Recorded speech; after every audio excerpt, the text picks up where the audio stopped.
ఈ ఉగాది నుండైనా కోటీశ్వర్లవ్వాలనే కలను నెరవేర్చుకోండి. వెంటనే జేకేఆర్ గురువు గారికి కాల్ చేసి అపాయింట్మెంట్ తీసుకోండి.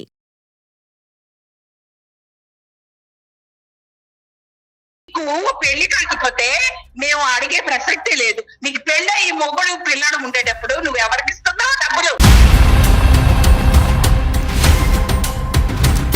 నేను ఎవరికైనా ఇచ్చుకుంటాను. నా సంపాదన నా ఇష్టం అండి. ఇంట్లో భర్త అనేవాడు ఉన్నాడు, పిల్లడు ఉన్నాడు. రాత్రి 2 వరకు పరాయి మగాళ్ళతో మాట్లాడవలసిన పని ఏంటి సార్? డబ్బు పిచ్చే సంపాదించాలి. సంపాదించేసి కన్నోడికంతా దోచి పెట్టేయాలి. మీ అబ్బాయి బోర్డు సంపాదన సరిపోతే మేము కష్టపడుతున్నాము.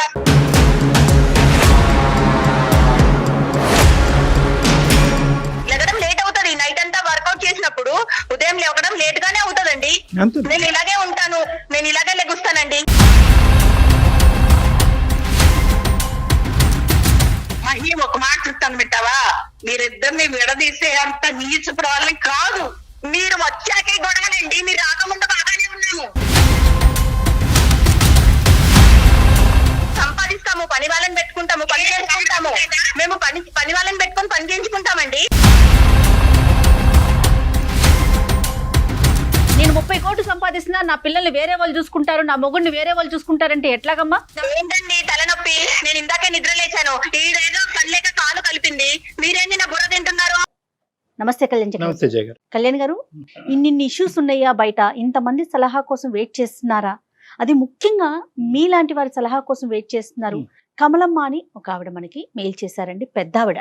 అది కూడా ఒక అత్తగారండి, కొడుకు కోడలికి సంబంధించిన ఒక ఇష్యూ. రైట్, మనకి నెంబర్ కూడా ఇచ్చారు ఆవిడ. ఒకసారి నేను కాల్ చేస్తానండి. యూజువల్ గా ఇలాంటి సినారియోస్ లో కంప్లైంటెంట్ అంటాం కదండి. కంప్లైంటెంట్ సహజంగా అత్తగారు ఎప్పుడు ప్లే చేయరు ఆ పాత్ర. ఇద్దరు భార్య గాని భర్త గాని వాళ్ళిద్దరికి సంబంధించి ఇంకా పెద్ద వయసు ఉంటే వాళ్ళ పిల్లలు గాని వస్తారు గాని. అవునండి, అత్తగారి పాత్ర చాలా. హలో అమ్మా, కమలమ్మ గారండి? అవునమ్మా, ఎవరమ్మా? అమ్మా నమస్తే అమ్మా, నేను జయాని అందమైన జీవితం ప్రోగ్రామ్ నుంచి కాల్ చేస్తూ ఉన్నాను. అమ్మా, కళ్యాణ్ చక్రవర్తి గారు ఉన్నారు. ఒక్కసారి మీరు మెయిల్లో పెట్టిన విషయాన్ని ఆయనతో ఒకసారి మాట్లాడండి అమ్మా. నమస్తే కమలం గారు. నమస్తే సార్. అంత పెద్ద ఈమెయిల్ రాశారు, మీరే కొట్టారా టైపు, లేదంటే ఎవరి చేతన కొట్టించారా? లేదు సార్, నాకు చదువు లేదు. అంటే మా పక్కన ఇంకా వేరే వాళ్ళు ఉంటారు, వాళ్ళ చేత పంపించాను నేను. ఎందుకంటే ఒక కుటుంబం దూరం అయిపోతున్నారు వాళ్ళిద్దరు ఇలాగా అని నేను విని నాకు బాధ అనిపించి, బయట వాళ్ళు కాదు సార్, నా కొడుకు కోడలు సార్ వాళ్ళు. అయ్యో, వాళ్ళకి పెళ్ళై ఈ మధ్యనే ఒక 7-8 ఏళ్ళ బాబు ఉన్నాడు సార్, అంతే. చెప్పండి అమ్మా. నా కొడుకు కోడలు విడిపోవాలని చూస్తున్నారు. అయ్యో, అది నా చెవులారా విన్నాను నేను. నా కొడుకు జీవితం ఏమైపోతుంది, నా మనోడు ఉన్నాడు చిన్న బాబు, ఆ పిల్ల ఎందుకు అలా చేస్తుందో నాకు అర్థం కావటం లేదు. అంటే పిల్ల చేయటమా కొడుకు కూడా చేయటం అంటారా? లేదు, నా కొడుకు వల్ల ఏ తప్పు లేదు సార్, నిజంగా చెప్తున్నాను. తప్పు అంటూ ఉంటే ఆ పిల్ల వల్ల ఉంది. ఏంటమ్మా అసలు సమస్య ఏంటి? ఆ పిల్లకి డబ్బు సమస్య, ఇంకేమీ లేదు. నా కొడుకు తెల్లవారు 9 గంటలకు వెళ్ళి రాత్రి 9 గంటలకు వస్తాడు, కష్టపడుతున్నాడు, డబ్బు సంపాదిస్తున్నాడు. అది చాలదంట ఆవిడకి, ఇంకా కట్టలు కావాలి, డబ్బులు కావాలి. డబ్బు డబ్బు డబ్బు డబ్బు డబ్బు. ఏం చేసుకుంటదో? ఏం చేసుకుంటారు సార్? డబ్బుతోనే పుట్టాము మనం, కాదు కదా. వాడు కష్టపడి తెస్తున్నాడు ఆ డబ్బుతో. అది కాదు సార్, ఒక మాట, ఒక పెళ్ళయి కొడుకున్న అమ్మాయి రాత్రి 1 గంట 2 వరకు వేరే వాళ్ళతో మాట్లాడుతుంటే ఎలా ఉంటది సార్?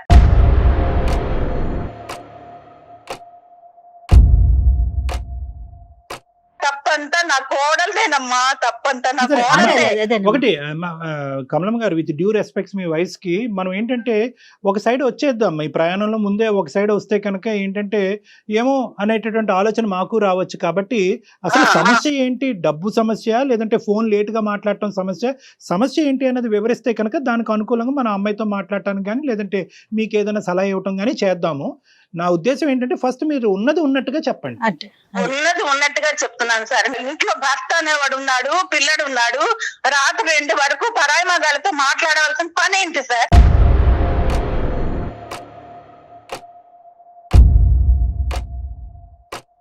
ఏం చేస్తుంటాడు అబ్బాయి? ఏం చేస్తాడు మీ బాబు? ఏం చేస్తాడు? అబ్బాయి ఒక ఆఫీసులో జాబ్ చేస్తున్నాడు. ఎంతవరకు ఉంటుందమ్మా ఇన్కమ్? ఇన్కమ్ అంటే ఒక 35,000 40,000 వస్తుంది. మీరు ఎంతమంది ఉంటారు? డబ్బుతో చాలదు అంటే ఎక్కడి నుంచి చేస్తాము, మనం సరిపెట్టుకోవాలమ్మా ఆడవాళ్ళు. కాదమ్మా, కుటుంబ సభ్యులు ఎంతమంది ఉంటారు? కుటుంబ సభ్యులు ఎవరు ఉంటారు? బాబు, మా అబ్బాయి, మా కోడలు. ఓకే. మీరు ఎక్కడ ఉంటారమ్మా? నేను పక్కనే ఉంటాను. ఆహా. నాకు ఇవన్నీ తెలిసి నేను వచ్చాను. కొద్ది రోజులు ఉంటే అసలు అమ్మ ఏం చేస్తుంది ఏంటి అర్థం అవుతుందని నేను వచ్చాను సార్. మీ వారమ్మా? మా వారు లేరు సార్, చనిపోయారు. మీరు ఇప్పుడు ఆర్థికంగా వాళ్ళ మీద డిపెండెంటా? వాళ్ళు మీ పోషణ గురించి మీ అబ్బాయి చూసుకోవాలా? అంటే ఏదో మా ఆయన సంపాదించింది కొంత ఉంది, అదేదో దాంతో నేను సరే, బతుకుతున్నాను. మీరేం పిల్లల మీద ఆలోచించకండి. ఆధారపడట్లేదు. ఆవిడకి అసలే డబ్బు పిచ్చి. ఇంకా నేను కూడా ఆధారపడితే ఆ పిల్లల జీవితం ఏమవుతుంది సార్? అది అంతవరకు అర్థమైందమ్మా. మీరు వాళ్ళ మీద ఆధారపడట్లేదు అన్నది అర్థమైంది. సో మీ వల్ల ఏమి వాళ్ళిద్దరి మధ్యన డిస్టర్బెన్స్ లేదు. ఆర్థిక సమస్యలు అనేటటువంటిది రాలేదు. ఆ అమ్మాయి అయితే సంపాదించట్లేదు. ఆ అమ్మాయి ఏమైనా చదువుకుందమ్మా? చదువుకుంది సార్, చదువుకుంది. ఈ ఆర్థిక అంటుంది నాకు ఈ డబ్బు చాలదు, నేను అదే. ఏదో అంటే వేరే బిజినెస్ చేసి నేను సంపాదించి నా కొడుకు నా హస్బెండ్ నేను ఉండాలి. ఒక అమ్మాయిని పిలుస్తాను, ఒక్కసారి మాట్లాడండి అలా సార్. కాదు, ఒక సెకండ్ కమలం గారు, ఒక నిమిషం. ఇప్పుడు ఆ అమ్మాయిని పిలవటం అనేది చాలా సులువైనది. మాకేంటంటే కొద్దిగా హిస్టరీ అనేది క్లారిటీ రాకుండా అమ్మాయితో మాట్లాడితే కనుక ఇంకా అపార్థాలు వస్తాయి. నేను అనేది ఏంటంటే డబ్బు సమస్య అనేటటువంటిది 8 సంవత్సరాలు బట్టి ఉందా, ఇప్పుడేనా? అంటే ఈ మధ్య కాలంలో ఈ ఎక్కువ మధ్య కాలం. పెరిగింది. Point number 1. పాయింట్ నెంబర్ 2 ఏంటంటే ఇప్పుడు ఈ రెండిట్లో ఏది పెద్ద సమస్య అని మీరు అనుకుంటున్నారు? బాబు ఏ సమస్య వల్ల ఎక్కువ ఇబ్బంది పడుతున్నాడు? ఈ లేటుగా ఫోన్లు మాట్లాడటమా, లేదంటే ఆ అమ్మాయికి ఆర్థికంగా అమ్మాయికి అంత స్వేచ్ఛ లేకపోవటం, ఇంకా డబ్బులు ఎక్కువ కావాలి అని అనుకోవటం? ఈ రెండిట్లో ఏది పెద్ద సమస్య? ఇప్పుడు భర్త అనేవాడు కష్టపడి వస్తాడు సార్. అర్థమైంది. వాడికి మంచి చెడ్డ చూడాలి కదా ఇంట్లో ఎలా ఉంది. కరెక్ట్. అది లేకుండా నువ్వేమో ఫోన్ చేసుకొని వాళ్ళే చేసుకొని వీళ్ళే చేసుకొని ఆ బెడ్రూమ్ నుంచి కదలకుండా అక్కడే ఉండి వస్తే ఎలాగ ఉంటుంది సార్? కదమ్మా, అర్ధరాత్రి 2 వరకు మాట్లాడుతుందంటే అమెరికా మాట్లాడుతుందా, ఇండియా అయినా? మరి ఎక్కడ మాట్లాడితే వస్తుందో నాకైతే తెలియదు సార్. అమ్మాయి అయితే మాట్లాడుతుంది. నేను అడిగితే నేను బిజినెస్ చేస్తున్నాను, వాళ్ళతో మాట్లాడాలి, రాత్రి ఉండదు పగలు ఉండదు అని అంటుంది సార్. నాకు అమెరికా మాట్లాడుతుందా, అండమాన్ మాట్లాడుతుందా ఆన్లైన్ బిజినెస్ నాకైతే ఏమైనా చేస్తా ఉందమ్మా? ఏదో ఆ బిజినెస్ నాకు తెలియవమ్మా, నేను చదువుకోలేదు, నాకైతే తెలియదు. ఇంకా నేను వేరేదేమో అని కంగారు పడ్డాను. బిజినెస్ అయితే కనుక కొంతవరకు ఆలోచించవచ్చు. ఆ అమ్మాయి కాళ్ళ మీద ఆ అమ్మాయి నిలబెట్టడానికి ట్రై చేస్తుంది. వేరేవేమీ లేదు సార్. సరే, వేరే సంతోషం. మనం కళ్ళతో చూడండి మనం చెప్పలేం కదా. పోనీలే. సర్లేండి, లేదంటే లేదనే అనుకోవాలి. మన కళ్ళతో చూడకపోతే ఒకటి, చూస్తే ఒకటి, అలా వద్దులే అమ్మా. ఆ యాంగిల్లో వెళ్తే కనుక ఇది ఇంకా జటిలం అవుతుంది సమస్య. అది వద్దు. వీళ్ళిద్దరి మధ్యన ఇప్పుడు మీరు ఉండటం అనేది ఏమైనా సమస్య అంటే మీ వైపు కూడా ఆ అమ్మాయి ఏమన్నా ఇబ్బంది ఒక పడుతుందా? ప్రాబ్లమాటిక్ సిచ్యువేషన్ క్రియేట్ అవుతుంది, పెద్దావిడ వస్తుంది, పెద్దావిడకి చెప్తాను. సర్వసహజంగా మనం వినేది ఇదే. కొడుకెళ్ళి తల్లికి చెప్తున్నాడు, అన్ని కబుర్లు అక్కడ చెప్తున్నాడు కాబట్టి అదంతా ఈ అబ్బాయి నేర్చుకుని వచ్చిన అమ్మాయి ప్రతాపం చూపెడుతున్నాడు అనేది. మీరేమన్నా వాళ్ళిద్దరి మధ్యన సమస్య దూరంగా ఉన్నా కూడా? ఆవిడ అనుకుంటుంది సార్ నేను సమస్య కాదు. నాకు బిడ్డ ఉండి నాకు తను ప్రాబ్లమ్స్ లో ఉంటే నేను ఆలోచిస్తాను కదా నా కూతురు అని. మీ కోడలికి అలాగే నా బిడ్డని వాళ్ళిద్దరూ విడిపోకూడదు. నా బాధ అంతా ఏంటంటే ఇంకొక అత్తగారు అయితే అత్తగారిని గయ్యాలుగా చూపిస్తున్నారు తరతరాల నుండి. ఆ రోజులు మారినాయిలేమ్మా, రోజులు చాలా మారాయి, పూర్తిగా మారిపోయాయి. మనం ఇంకా అక్కడే ఉండొద్దు. సో ఈ అంశం ఇక్కడ మన గడప దాటి వాళ్ళ కుటుంబం వరకు వెళ్ళిందా, కోడల కుటుంబం వరకు వెళ్ళిందా, వాళ్ళ అమ్మ నాన్నల యొక్క ప్రమేయం ఇందులో ఉందా? వాళ్ళు ఏమంటున్నారు? వాళ్ళు నాకు తెలిసి తను డబ్బు అంటుందంటే సంపాదించి వాళ్ళకి అన్నవారికి పెడతామని. వాళ్ళే ఉన్నతమైన వాళ్ళు కాదు. నా కొడుకే తక్కువ సంపాదిస్తున్నాడు ఫీలింగ్ కానీ వాళ్ళు ఏ ఉన్నతమైన వాళ్ళు కాదు. ఈ డబ్బు తీసుకెళ్లి వాళ్ళకి ఇద్దామని ఆవిడ. అందులో వాస్తవాలు ఏంటి అవాస్తవాలు ఏంటి అన్నది మనం ఆలోచిద్దాం అమ్మా. కానీ మీరు వాళ్ళిద్దరు విడిపోతారనే అంశం మీకు ఎలా తెలిసింది? మీరు ఏం విన్నారు, చూసారా? నేను 10 రోజుల క్రితం విన్నాను సార్. అంటే నేను వచ్చి ఈ మధ్య ఒక 1.5 month అవుతుంది ఇక్కడ బాబు దగ్గరికి వచ్చి. ఏదో పిల్లడు కొంచెం దగ్గర ఉంటే ముసలి వాళ్ళం కదా, సెలవులు కదా ఇప్పుడు, ఏదో పిల్లడు దగ్గర ఉంటే వాడిని చూసుకోవచ్చు అని ఒక ప్రేమతో నేను వచ్చాను. వస్తే ఒక రోజు నేను వాళ్ళ అన్న మాటలు విన్నాను. నా కొడుకైతే అనలేదు సార్. తన ఏమంటుందంటే విడిపోదాం, నీకు ఇష్టం లేకపోతే విడిపోదాం, నేను ఇలాగే ఉంటాను.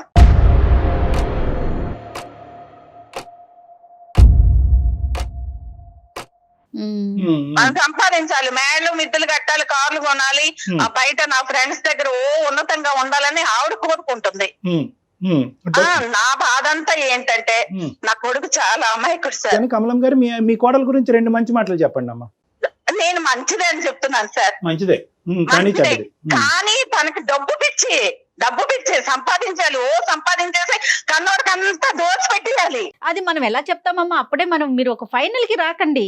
మంచిదే అన్నారు కానీ మంచితనంలో ఏంటన్నా చెప్పలేదు, మళ్ళీ డబ్బుకి వచ్చేసారు మీరు. అదే, కాదు, అదే. 2 మంచి మాటలు చెప్పండి, 2 మంచి మాటలు. అంటే నేను ఆలోచించే విధానంలో ఆవిడ తప్పు చేయలేదు. రైట్, ఒక ఆ తప్పు అయితే చేయలేదు. ఇంకా రైట్. చేయలేదు. బిడ్డను చూసుకోవటం, బాధ్యతాయుతంగా ఒక గృహిణిగా ఉండటం, ఇలాంటి అంశాలు అయితే కనుక బానే ఉన్నాయిగా. కొన్ని మంచి మాట్లాడుకుందాం. అంటే ఇప్పుడు ఈ సంపాదనలో పడి పిల్లోని పట్టించుకోలేదు. తర్వాత నా కొడుకు ఏం తింటున్నాడు, మళ్ళీ చెడు. వాడే టేబుల్ దగ్గరికి వెళ్తున్నాడు, అన్నం మంచి రాదు. పెట్టుకుంటున్నాడు, తింటున్నాడు. అమ్మ మీరు వచ్చి 1.5 అవుతుందా ఇక్కడికి? అవును సార్, అవునమ్మా, అవును మేడం. ఆ అమ్మాయికి ఏదో ఫోన్ ఇస్తానన్నారు, ఒక్కసారి ఆ అమ్మాయికి చిన్న హింట్ ఇచ్చి దయచేసి మేము ఇలా మాట్లాడుతున్నట్టుగా చెప్పి ఇవ్వండి. ఆ అమ్మాయికి ఇచ్చే ముందు ఇంకేమన్నా అంశాలు ఉన్నాయా కీలకమైనవి? కీలకమైన మరి అమ్మాయితో మాట్లాడితే మీకు తెలుస్తుంది రైట్, సార్. ఓకే, అది అలాగే చేస్తాను. నేను ముసలిదాన్ని, నేనేం చెప్తాను అయ్యో చెప్పండి. అయ్యో, ఇవ్వండి అమ్మా, ఇవ్వండి. మహి మహి ఇలా రా అమ్మా, రా రా రా. అయ్యో నేను అరవట్లేదు, అయ్యో లైన్ లో ఉన్నారు, రా ఇలాగా. ఇదిగో డాక్టర్ గారు మాట్లాడతారు, మాట్లాడు. నీకు ఆ నోరు పడేసుకోవడమే. అయ్యో గట్టిగా మాట్లాడే తల్లి, డాక్టర్ గారు లైన్ లో అయ్యో సరే సరే తర్వాత ఉండు గాని నేను నా మాటకు విలువ ఇచ్చి ఒక్కసారి డాక్టర్ గారితో మాట్లాడా. ఇలా ఇవ్వండి. హలో మై నమస్తే అమ్మా, నేను డాక్టర్ కళ్యాణ్ చక్రవర్తి, సుమన్ టీవీ అందమైన జీవితం నుంచి. చెప్పండి ఏంటండి? ఈవిడ పద్దాక ఎవరికొరికి ఫోన్ చేయిస్తుంటారు, ఇలా అరిపిస్తుంటారు, మాట్లాడిస్తుంటారు, నా గురించి ఏదో చెప్పేస్తూ ఉంటారు. మీరేంటో చెప్పండి. మేము ఎందుకు క్లాస్ ఫోన్ చేస్తారు ఈవిడ? మీరు చేస్తారా, అమ్మా, ఈవిడ అమ్మా, చేస్తారా? మహి మేము మీ క్లాస్ పీకటానికి అయితే ఫోన్ చేయలేదమ్మా. ఆవిడ మాకు ఈమెయిల్ ఒకటి పంపించారు. ఆ ఈమెయిల్లో ఏంటంటే కొద్దిగా కుదురుపడి మాట్లాడుతున్నాను వినండి అమ్మా. ఆవిడ మీకు చెప్పా పెట్టకుండా ఇలా ఈమెయిల్ పంపించి మా చేత ఫోన్ చేయించుకుని మీకు డైరెక్ట్గా షాక్ ఇవ్వటం అనేది తప్పే, కాదనట్లేదు. కానీ పెద్ద ఆవిడకి తోచింది ఆవిడ చేసింది, మిమ్మల్ని ఇద్దరిని కలపాలనేటటువంటి ప్రయత్నంలో. ఏం కలుపుతుందండి? కలిపే ఆవిడైతే ఇలా నన్ను ఎందుకు బయట పెడుతుంటది? పద్దాక ఏం కలుపుతుంది? కలిపే ఆవిడైతే ఇలాగ ఎందుకు ఈవిడ వచ్చాక ఇలా అయిపోయిందండి. ఈవిడ కొడుకు ఏదో చెప్పడం, కొడుకు ఏదో అరవడం, ఈవిడ చేయడం వల్లే పరిస్థితి మీరు ఒక్కసారి వచ్చాడా చేంజ్ చేసుకున్నాడా? ఎందుకు చేసుకోవాల్సిన అవసరం లేదండి. ఇప్పుడు విడాకుల వరకు వచ్చింది కదా. కమలమ్మ గారు మీరు ఒక 2 నిమిషాలు ఆగాలి. కమలమ్మ గారు మీరు ఒక 2 నిమిషాలు ఆగాలి. ఎందుకంటే దాన్ని మీ మాట్లాడివ్వండి. బాధ మీరు చెప్పారు, ఎక్కడ సమస్య వస్తుందో చెప్తున్నారు, ఒక మంచి ఉద్దేశంతో మాకు ఫోన్ చేశారు. అంటే బాధ అనిపిస్తుంది కదా సార్. ఒక్క నిమిషం లేలే, మీరు ఇప్పుడు పంచాయతీ పెట్టుకునే దాని గురించి కాదమ్మా. ఇలా అయితే ఒక 20 గంటలు మనం సమస్యకి మాట్లాడుకుందాం. పరిష్కారం అలా కదమ్మా కాదు, ఇప్పుడు కావాలి మనకి. మీ కోడల గురించి ఒక 2 మాటలు చెప్పారు, వాళ్ళిద్దరూ మీరు వినకూడదు విన్నారు కాబట్టి బాధపడ్డారు. వాళ్ళిద్దరిని కలిపేటటువంటి ప్రయత్నం చేయాలంటే కొద్దిగా మీరు పేషెంట్ గా ఉండాలి. మీ వయసుకు మేము అందరం గౌరవం ఇస్తున్నాం. ఆ అమ్మాయి ఏదో వేదంతో తను చెప్తుంది, కొంత కోపంగా మాట్లాడినా కూడా తన బాధ తను చెప్పుకోనివ్వండి, ఒక అవకాశం ఇవ్వండి. చెప్పు అమ్మ మహేశ్వరి, చెప్పమ్మా. మీ అత్తగారిని మిమ్మల్ని కలపాలనే ప్రయత్నంతోనే మాకు పంపించారమ్మా. దాని వెనకాతలు ఏదో దురుద్దేశం లేదు, మా చేత నీకు క్లాస్ పీకించాలనే ఆలోచన కూడా ఆవిడకి లేదు. ఒకప్పటికి ఆవిడకి ఆలోచన ఉన్నా కూడా ఈ వేదిక యొక్క ముఖ్య ఉద్దేశం అయితే మాత్రం అది కాదు. ఇక్కడ వరకు తన వల్లే వచ్చామండి, తను చేయడం వల్లే వచ్చామండి. అసలు ఇలాంటి డెసిషన్ తీసుకోవడానికి కారణం తనేనండి. ఏమ్మా ఏంటమ్మా రీజన్ ఏంటి? లెగరు అంటానండి. లెగరు అంటే నైట్ అంతా స్టాక్ మార్కెట్ బిజినెస్ చేస్తూ నైట్ అంతా ఫోన్ కాల్స్ మాట్లాడుతూ బిజీగా ఉంటూ ఫ్రెండ్స్ తో మాట్లాడొద్దు అంటారండి. ఫ్రెండ్స్ తో మాట్లాడొద్దు అంటే నైట్ టైమ్ లో నేను మెలకుగా ఉంటానని ఫోన్స్ చేస్తారండి. ఫోన్లు మాట్లాడడంలో తప్పేముంది?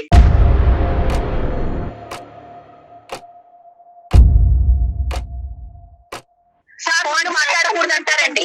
మధ్యాహ్నం 12 గంటలకు లేస్తుందా? నైట్ అంతా ఫోన్ కాల్స్ మాట్లాడి బిజినెస్ సంపాదించినప్పుడు లేట్ అవుతారండి. లేట్ అవుతుంది ఉదయము.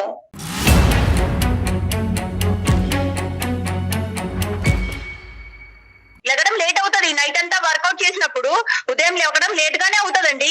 నేను ఇలాగే ఉంటాను, నేను ఇలాగే లెగుస్తానండి. నా పద్ధతి ఇలాగే ఉంటది.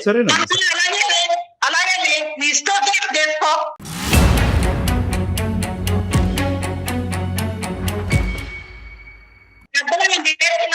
పెద్దవాళ్ళు అర్థం చేసుకొని మాట్లాడాలి. ఫోన్లు మాట్లాడుతున్నది అంటే ఫోన్లు ఎందుకు మాట్లాడుతున్నారు, దేనికోసం మాట్లాడుతున్నారు మీకు తెలుసా అండి?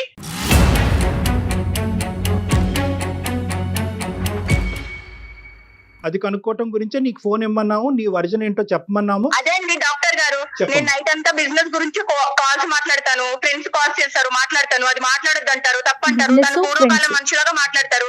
ఇప్పుడు అలా ఎలా అవుతుందండి? సంపాదిస్తాము, పని వాళ్ళని పెట్టుకుంటాము, పని చేసుకుంటాము, మేము పని వాళ్ళని పెట్టుకొని పని చేయించుకుంటామండి. పని వాళ్ళు చేసే పని వాళ్ళు చేస్తారు, మా కమలమ్మ పని గారు, మేము చేస్తామండి. మీరు చెయ్యను, నేను చేయకపోతే మీరు చేస్తున్నారా? చెయ్యనండి, నేను ఇలాగే ఉంటాను. డాక్టర్ గారు వాడు చిన్న చెయ్యనండి. మరి అమ్మ అంటే నాకు కడుపు సరిపోతుంది. అవునండి, సంపాదించాలి కదా, బిజినెస్ అన్నప్పుడు సంపాదించుకోకపోతే ఎలా ఉంటామండి? సంపాదించుకోవాలి కదా, సరిపోదు కాబట్టి మేము కూడా కష్టపడుతున్నాము. మీ అబ్బాయి బోర్డు సంపాదన సరిపోకే మేము కష్టపడుతున్నాము.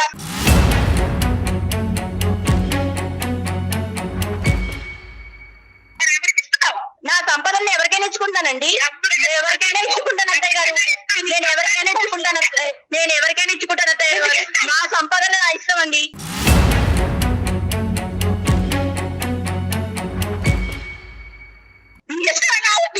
నా సంపాదన నేను సంపాదిస్తున్నాను, నేను నా బాబు ఖర్చు పెట్టుకుంటాను, మా ఆయన ఖర్చు పెట్టుకుంటాను, కుదిరితే మీకు పెడతాను, నేను ఇలాగే ఉంటాను.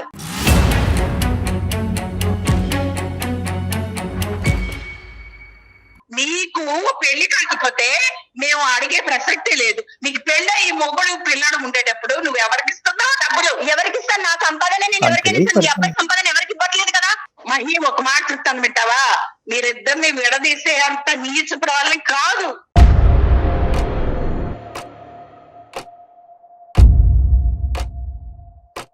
మీరు వచ్చాకే గొడవలండి, మీరు రాకముందు బాగానే ఉన్నాము. ఎందుకు వచ్చాను? వచ్చారా 4 రోజులు ఉన్నారా, వెళ్ళిపోయారా అంటే ఇలా తగ్గులు పెట్టడానికి వచ్చినట్టుగా ఉన్నారు మీరు.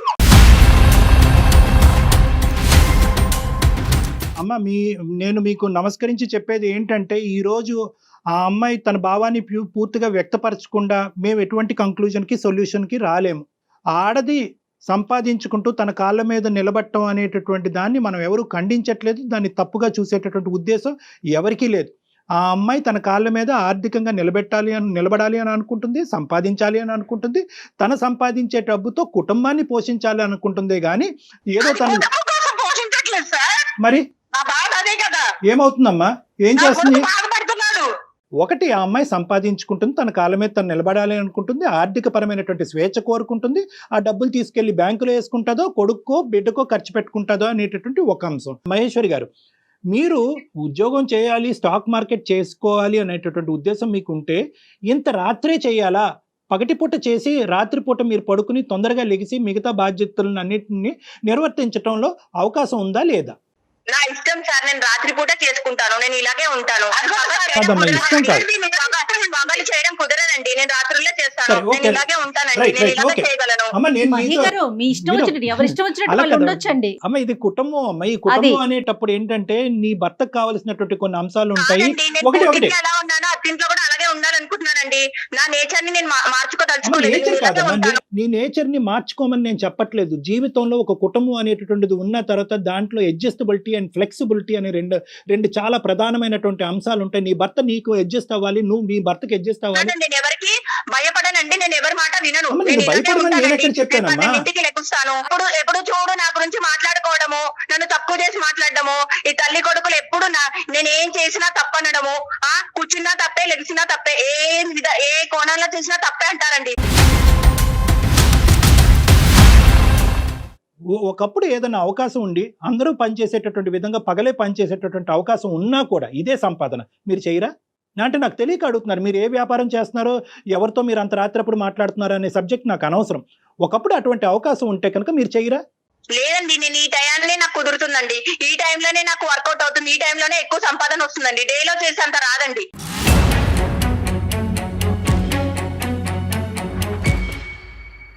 మీరు ఇలా చేయటం వల్ల మీ భర్త గారు కానీ మీ బిడ్డ కానీ ఇబ్బంది పడుతున్నారో లేదో అనేటటువంటి వాళ్ళ విశ్లేషణ బాబు కోసమే కదండి కష్టపడుతుంది, నేను కూడా నైట్ అవుట్లు నా నిద్ర మానుకొని కష్టపడుతుంది, వాళ్ళ కోసమే కదండి, కుటుంబం కోసమే కదండి. 4 సంవత్సరాలు బాబు, నీ భర్త 8 సంవత్సరాల క్రితం పెళ్ళైనటువంటి మీ భర్త, వీళ్ళు ఇబ్బంది పడుతున్నారా లేదా? చెప్పు అడుగుతున్నారు కదా, మీరు చెప్పారు కదా, పెట్టి తగ్గు పెట్టి కూర్చున్నారు కదా, ఏం అదే. చెప్పాలి, ఎవరికి ఎంతమంది సమాధానం చెప్పాలి నేను?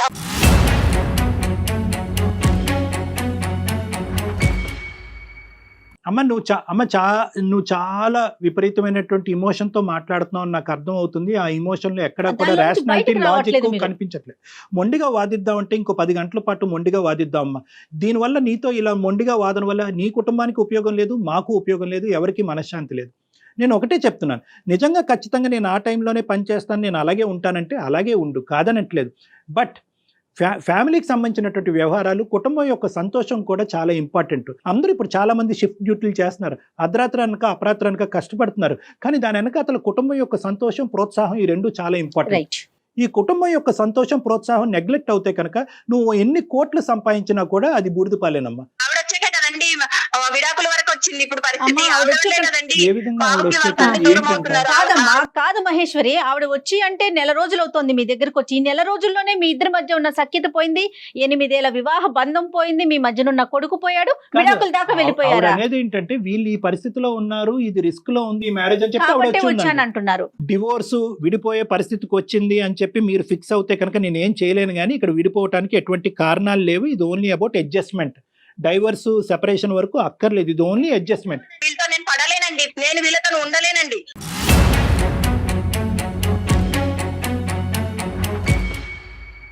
కాదు మేడం, మీరు వీళ్ళతో ఉండకపోవటానికి ఇంకేం కారణాలు ఉన్నాయి? ప్రతిదానికి తప్పు పడతారండి. ఇలా పడితే నేను ఇలా అది కూడా పాయింట్. ఉండలేనండి. వేరే ఇష్యూస్ కూడా ఉన్నాయి మేడం ఇక్కడ. రివీల్ చేయలేకపోతున్నారు. ఆమె కార్నర్ చేసి. చూస్తానండి.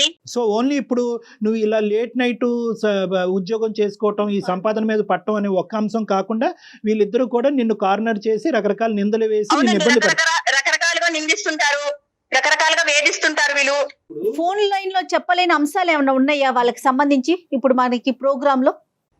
ప్రతిదీ తప్పుగా అర్థం చేసుకుంటారండి. ఎవరితో ఫోన్ మాట్లాడినా ఎవరితోనో మాట్లాడింది ఇలా చేస్తుంది అని అంటుంటారండి. అది నా కొడుకు చెప్పారు కాబట్టి ఇలా ఉన్నామండి ఈ రోజు మనము. ఈ ఒక నిమిషం. ఫోన్ కాల్ లో ఇలా బయటకు వచ్చాము. పెద్ద ఆవిడ వచ్చి ఇక్కడ ఉండవలసినటువంటి దానికి ఉన్న ప్రధానమైనటువంటి కారణం మీరిద్దరు సంతోషంగా ఉండాలి అనేది. దాన్ని మీరు వక్రీకరించి ఇంకో విధంగా చూపెడితే కనుక నేను ఏం చేయలేను. ఆవిడని వెళ్ళిపోమంటే కనుక ఈ ఫోన్ కాల్ పెట్టేసిన తర్వాత ఆవిడకి ఒక ఇల్లు అనేది ఉంది, అక్కడికి వెళ్ళిపోతుంది. సంపాదన ఉండాలి, డబ్బు ఉంటేనే సంతోషం, సుఖం, కరెక్ట్, ఇవన్నీ నిజాలే. But not at the cost of loss of happiness of everybody. నేను నెలకు 3 లక్షలు సంపాదిస్తున్నానండి. పగలు చేస్తున్నా ఈయన 30,000 ఎక్కడ, నేను నెలకి నైట్ అవుట్ చేస్తున్నా నాకు 3 లక్షలు ఎక్కడ అమ్మా, ఉంది? వెలకట్టలేనటువంటి సంతోషాన్ని పోగొట్టుకుంటున్నారు మీరు సంపాదించే 3 లక్షల గురించి వెలకట్టలేనటువంటి సంతోషాన్ని, జీవితాన్ని పోగొట్టుకుని ఆఖరికి ఈ కుటుంబం విడిపోయే పరిస్థితి వరకు వచ్చింది. నేను 3 లక్షలు సంపాదిస్తున్నా కాబట్టి మనం ఇలా ఉన్నాము.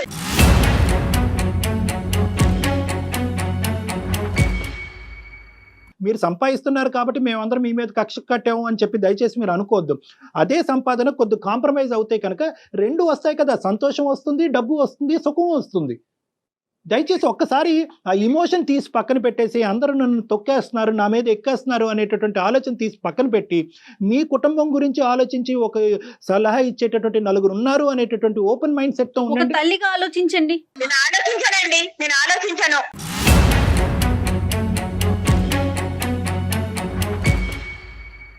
మీ ఉద్దేశం ఏంటి? మరి వాడిని ఎవరు చూస్తారు? వాళ్ళే చూసుకుంటారండి. నేను వాళ్ళకేం పనమ్మా? నన్ను వద్దనుకుంటున్నారు కాబట్టి నేను కూడా వాళ్ళని వద్దనుకుంటున్నానండి. మహి గారు, మహి గారు. చూసుకుంటారండి, బాబుని వాళ్ళు చూసుకుంటారు. మహి గారు, ఒక్క మాట చెప్తానండి. నెలకు మీరు 3 లక్షలు సంపాదిస్తున్నారేమో, 30 కోట్లు సంపాదించే స్త్రీలు కూడా చాలా మంది ఉన్నారండి. సంసారాన్ని చక్కబెట్టుకుంటున్నారు, అందులో ఎటువంటి సందేహం లేదు. నేను 30 కోట్లు సంపాదిస్తున్నా, నా పిల్లల్ని వేరే వాళ్ళు చూసుకుంటారు, నా మొగుడిని వేరే వాళ్ళు చూసుకుంటారంటే ఎట్లాగమ్మా? ఆ సంపాదించిన డబ్బులు ఎవరి కోసం నువ్వు సంపాదించేది? ఒక్కటే మాట, నీకు ఫోన్ చేసిన దగ్గర నుంచి నువ్వు ఒకటే మాట చెప్తున్నావు, నేను ఇట్లానే ఉంటా. ఇట్లానే ఉంటే ఎవరికి నష్టం? ఆ పెద్ద ఆవిడేమో కలపాలని చూస్తా ఉంటే ఆవిడ వద్దంటావు, నీ పిల్లల్ని చూసుకోవాలంటావు. కాల్ మొదలైన దగ్గర నుంచి డాక్టర్ గారు ఎంత కాంప్రమైజ్ చేస్తున్నారమ్మా? నీ వర్షన్ ఏమన్నా మారిందా? ఏంటండి తలనొప్పి? నేను ఇందాకే నిద్ర లేచాను, ఈడేదో పనిలేక కాలు కలిపింది, మీరేంటి నా బుర్ర తింటున్నారు?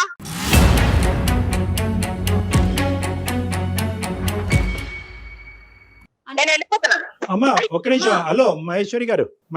ఇంకా తన వర్షన్ తనదే డాక్టర్ గారు, తన ఎవరి మాట వినదు నాకు అర్థమైనంత వరకు. అమ్మా విన్నారు కదా? వెళ్ళిపోయిందమ్మా, అమ్మాయి వెళ్ళిపోయిందా? నేను చెప్పలేకపోయినా ఇప్పుడు మీరు చెబులారా విన్నారు కదా? వెళ్ళిపోయిందా అమ్మా కమలమ్మ గారు? వెళ్ళిపోయింది, రూమ్ లోకి వెళ్ళిపోతాను. సరే నా మాట వినండి కమలమ్మ గారు, ఒక్క నిమిషం. బాధపడకండి కమలమ్మ అమ్మా. గారు ఒక్క నిమిషం. అయ్యో, ఏమవదు, ఏమి జీవితం ఏమి అవ్వదు, నాకు ఆ కాన్ఫిడెన్స్ ఉంది. నేను చెప్పేది ఒక్కసారి జాగ్రత్తగా వినండి, మీరు బాధపడకండి. ఈరోజు మీరు ఇక్కడ ఏదో చేద్దామని చెప్పి మీరే నిందలకు గురవుతున్నారు. మీ అమ్మాయి మీ కోడలికి మీ మీద ఉండేటటువంటి గౌరవం 0%. అంతే. సో కాబట్టి అప్పుడు ఏమవుతుందంటే మీరు రామా అన్నా కూడా అక్కడ బూతులాగే వినిపిస్తుంది. అలాగే ఉంది. సో ఇక్కడ కావాల్సింది ఏంటంటే ముఖ్యంగా నేను ఒకటి చెప్తాను ఈ సమస్యకి సలహా. ఇక్కడ ఏంటంటే మీరు తప్పుకోవాలమ్మా, ఇక్కడ పిక్చర్ లోంచి మీరు తప్పుకోవాలి. ఎందుకంటే ఇక్కడ మొత్తం ఒకటి వినండి, ఒక్క నిమిషం కమల గారు, మీరు చేసేటటువంటి ప్రయత్నం మీరు నచ్చజెప్పడానికి ట్రై చేశారు. వచ్చి నెల 15 రోజులు ఇక్కడ ఉన్నారు, మాకు ఈమెయిల్ పంపించారు. అయినా కానీ ఆ అమ్మాయి పట్టినటువంటి కుందేలుకి 3 కాళ్ళు అన్నట్టుగా అదే పాట నేనింతే అని చెప్పి ఆ అమ్మాయి సినిమా అమ్మాయి రాసుకుంటుంది. ఇక్కడ మీరు విత్డ్రా అవ్వండి, మీ వల్ల అవ్వనప్పుడు మీరు విత్డ్రా అవ్వండి. అవకాశం ఉంటే కనుక ఆ పెద్దలతో మాట్లాడండి. ఎవరైతే ఆ అమ్మాయి పేరెంట్స్ తో ఒకసారి మీరు మాట్లాడి పరిస్థితి ఎలా ఉంది, ఇక్కడ నేను కూడా కలపడానికి ప్రయత్నం చేస్తే కనుక నేను కూడా అవమాన పాలు అవుతున్నాను కాబట్టి మేము అందరూ కూర్చుని ఒక్కసారి ఈ పిల్లల్ని కలిపేటటువంటి ప్రయత్నం చేద్దాం. ఎందుకంటే కనుక డాక్టర్ గారితో కూడా మాట్లాడిన తర్వాత ఇది అసలు విడాకుల వరకు పోవలసినటువంటి అంశమే కాదు అని చెప్పి తుంచేశారు అనేటటువంటి ఒక మాట చెప్పి దయచేసి పెద్దవాళ్ళని ఇన్వాల్వ్ చేయండి. నెంబర్ 1 వినండి ఆప్షన్స్. మీకు బీపీ ఉందని చెప్పారు, దయచేసి మీ ఆరోగ్యం పాడు చేసుకోకండి. ఈ రోజు మీ ఆరోగ్యం కాపాడుకోవాల్సినటువంటి బాధ్యత మీ మీద ఉంది. ఇది కలపాలి అనేటటువంటి ప్రయత్నం ఎంతో, మీ ఆరోగ్యం కూడా చూసుకోవాల్సినటువంటి బాధ్యత కూడా మీరు. నెంబర్ 2 ఏంటంటే ఇలాంటి అంశాల్లో యూజువల్ గా మీలాంటి పెద్దవాళ్ళు ఒక మంచి ఉద్దేశంతో మా లాంటి వాళ్ళ దగ్గర తీసుకొచ్చినప్పుడు ఇదే ప్రాబ్లం ఏమవుతుందంటే ఆటోమేటిక్ గా వీళ్ళు ఏమనుకుంటారు, అదిగో ఆవిడ ఆల్రెడీ మొత్తం అంతా కథ అంతా చెప్పేసింది, డాక్టర్ చేసి తీసుకుని ఇరుగు పొరుగుకి ఎలాగా చెప్పింది, మా అమ్మ నాన్న చేతి కూడా క్లాస్ పీకించింది, ఇప్పుడు డాక్టర్ చేతి కూడా క్లాస్ పీకించాలనే ప్రయత్నం చేసి మీ మంచి ఉద్దేశాన్ని వాళ్ళు పనిష్మెంట్ కింద భావిస్తూ ఉంటారు. ఇలాంటప్పుడు ఏం చేయాలంటే భార్యాభర్తలుగా వాళ్ళిద్దరే అనుకుని కూడబలుక్కుని కౌన్సిలింగ్కి వస్తే చాలా బాగుంటుందమ్మా. మన ఇద్దరం తేల్చుకోలేకపోతున్నాం, మీ అబ్బాయిని అనమనండి, మన ఇద్దరం తేల్చుకోలేకపోతున్నాం, మన ఇద్దరం మీ అమ్మ నాన్న దగ్గర పోతే వాళ్ళ తరపున వాళ్ళు మాట్లాడుతున్నారు, మా అమ్మ నాన్న దగ్గర పోతే వచ్చి, కాబట్టి మన ఇద్దరం వెళ్ళి ఒక కౌన్సిలింగ్ తీసుకుని ఒక న్యూట్రల్ పర్సన్ ఏం చెప్తాడో చూద్దాం. నా దగ్గరికి నేను అనట్లేదు, ఎవరన్నా ఒక థెరపిస్ట్ ఒక న్యూట్రల్ పర్సన్ దగ్గరికి వెళ్ళి ఒక ఫ్యామిలీ కౌన్సిలర్ దగ్గరికి వెళ్ళి ఏమండి మా పరిస్థితి ఇలా ఉంది, నేను ఎలా మారాలి, ఈ అమ్మాయి ఎలా మారాలి అనేటటువంటి విధంగా ఈ సజెషన్ మీ అబ్బాయి దగ్గర నుంచి మీ కోడల పిల్లకి ఇచ్చేటటువంటి ప్రయత్నం చేయండి. అది మీరు పాత్ర వహించాలి. ఇప్పుడు మీ అబ్బాయిని ప్రోత్సహించి కౌన్సిలింగ్ కి పంపించండి. ఇప్పుడు ఏంటంటే ఇప్పుడు ఈ ఫోన్ కాల్ పెట్టేసిన తర్వాత మీ కోడలు మీ మీద విరుచుకుపడేటటువంటి అవకాశం ఉంటుంది. మీరు సైలెంట్ గా ఉండడానికి ట్రై చేయండి. మీరు మీ పెట్టి బేడా తీసుకుని ఏవైతే ఉందో మీ అబ్బాయికి చెప్పి ఎటువంటి మనస్తాపానికి గురి అవ్వకుండా మీరు ఇక్కడి నుంచి వెళ్ళి మీరు ఎక్కడైతే ఉంటారో అక్కడ ఉండండి. తప్పకుండా ఆ ప్రయత్నం అయితే మేము చేస్తామమ్మా. నేను అనేది ఏంటంటే మీరు చేసేటటువంటి ప్రయత్నం వల్ల మీరు ఇంకా కుటుంబానికి దూరం అయ్యి మీ మీద అనవసరమైనటువంటి నిందలు పడుతున్నాయి. కాబట్టి మీరు ఇక్కడి నుంచి వెళ్ళటం అంటే మర్యాద పూర్వకంగా ఒక పెద్ద మనసు చేసుకుని, మిమ్మల్ని అక్కడ నెట్టేయట్లేదు కానీ మర్యాద పూర్వకంగా ఒక పెద్ద మనసుతో వాళ్ళ భవిష్యత్తు దృష్ట్యా మీరు వెళ్ళమని నేను బయటకు వెళ్ళమని చెప్తున్నాను. మీ తర్వాత ఏంటంటే మీ అబ్బాయి నంబర్ కూడా మాకు ఇవ్వండి. నేను ప్రత్యేకంగా మీ అబ్బాయికి ఫోన్ చేసి ఇక్కడ జరిగినటువంటి సంభాషణ గురించి చెప్తాను. ఎందుకంటే నువ్వు మా అమ్మని మెడపట్టుకుని బయటకు గెంటేసావా అనేటటువంటి అపార్థంతో మీ అబ్బాయి ఆ అమ్మాయి మీద విరుచుకుపడి వాళ్ళిద్దరి మధ్యన గొడవలు ఎక్కువ అవ్వచ్చు. కాబట్టి మీ అబ్బాయికి ఫోన్ చేసి నేను శాంతింపు చేస్తాను. ఒకసారి మీ అబ్బాయి నంబర్ కూడా మాకు ఇవ్వండి అమ్మా. రైట్ అమ్మా, థ్యాంక్ యూ సో మచ్. నమస్తే. నమస్తే అమ్మా. డాక్టర్ గారు మనం మాట్లాడుతున్నంతసేపు అదే రెబల్ గా మాట్లాడుతుంది. అత్తగారితో ఎలా మాట్లాడుతుందో అన్నోన్ పర్సన్స్ మనం అలానే మాట్లాడుతుంది కదా, ఎందుకు తను అంత అబ్నార్మల్ గా బిహేవ్ చేస్తుంది? ఒకటమ్మా, ఆబ్వియస్లీ ఏంటంటే చూసే వాళ్ళకి మీకు అందరికి అర్థమయ్యేది ఏంటంటే కనుక ద వే ఆవిడ ఈమెయిల్ పంపించడం, సడన్ గా ఫోన్ కాల్ వచ్చింది మాట్లాడు అని, అది కోపం ఆబ్వియస్లీ. ఎందుకంటే ఎంతమంది చేత మాట్లాడిపించిందో ఆ పెద్ద ఆవిడ ఈ విధంగా. సో అందులో 100 మందిలో మనం ఒక్కలం. సో అందరి చేత ఆ అమ్మాయి ఇలా మాట పడవలసినటువంటి అవసరం లేదు అనే ఫీలింగ్ తో అందరినీ ఎలా ట్రీట్ చేస్తుందో మనల్ని కూడా అలాగే ట్రీట్ చేయడం, అదేమీ మనకు. రెండో అంశం ఏంటంటే ఇక్కడ టీమింగ్ అప్ ఎఫెక్ట్ అమ్మా, చాలా కుటుంబాల్లో ఇదే. ఇప్పుడు ఎందుకంటే ఎంత కాదు అనుకున్నా ఆ పెద్ద ఆవిడ వీళ్ళిద్దరిని కలపాలనేటటువంటి ప్రయత్నం చేయాలని అనుకున్నా కూడా నింద ఎవరి మీద వేస్తుంది? అమ్మ నీ కోడల గురించి 2 మాటలు చెప్పు, 2 మంచి మాటలు చెప్పని ఒక్క మాట అన్నా చెప్పిందా? చెప్పలేదు. కొడుకు గురించి చాలా మాటలు చెప్పింది, కోడల గురించి నింద. సో ఆటోమేటిక్ గా ఇక్కడ టీమింగ్ ఎఫెక్ట్ వస్తుంది. మీరు అందరూ ఒకటి, నేను ఒక్కదాన్ని ఒకటి. ఆఖరికి ఆ ఫ్రస్ట్రేషన్ లో అమ్మాయి ఏమైందంటే కనుక ఏం ఉద్యోగం చేస్తుంది, ఎంత సంపాదిస్తుంది, ఏ టైం పడుకుంటుంది, బాధ్యతలను ఎంత విస్మరిస్తుంది అన్ని తీసి పక్కన పెట్టేసి నా దారి రహదారి నేను ఇంతే అనేటటువంటి విధంగా మాట్లాడుతుంది. ఇది రెండో అంశం. మూడో అంశం ఏంటంటే ఇప్పటికీ కూడా ఈ 8 సంవత్సరాల ప్రయాణంలో ఆ అమ్మాయి చెప్పలేనటువంటిది, ఈ రోజు ఈ విశ్లేషణలో చెప్పకూడనటువంటి అంశాలు చాలా చెప్పలేదు మనకు అమ్మాయి. ఎస్ తను అసలు ఏం సో మాట్లాడట్లేదు. ఏంటంటే ఈ రోజు ఉద్యోగం చేసి ఈ విధంగా నిలబడటం అనేటటువంటిది ఓన్లీ 10% ఆఫ్ ద షో అని నాకు అనిపిస్తుంది. ఇక్కడ కొడుకు దగ్గర నుంచి కానీ అత్తగారి దగ్గర నుంచి కానీ అంటే డ్యూ రెస్పెక్ట్స్ పెద్ద ఆవిడ మంచి ఉద్దేశంతో మనకి ఈమెయిల్ పెట్టినా కూడా ఉమ్. వాళ్ళు ఏ విధంగా 8 సంవత్సరాల పాటు ఈ అమ్మాయిని ట్రీట్ చూశారు చేశారు. ఎటువంటి, ఎందుకంటే నిందలు అని చెప్పి చాలా మాట్లాడారు. అవును. సో బహుశా ఈ అన్ని ఫ్రస్ట్రేషన్ వల్ల ఆ అమ్మాయి అంత మొండిగా వాదిస్తుందని మనం అనుకోవాలి. రైట్ కళ్యాణ్ గారు, నమస్తే. నమస్తే.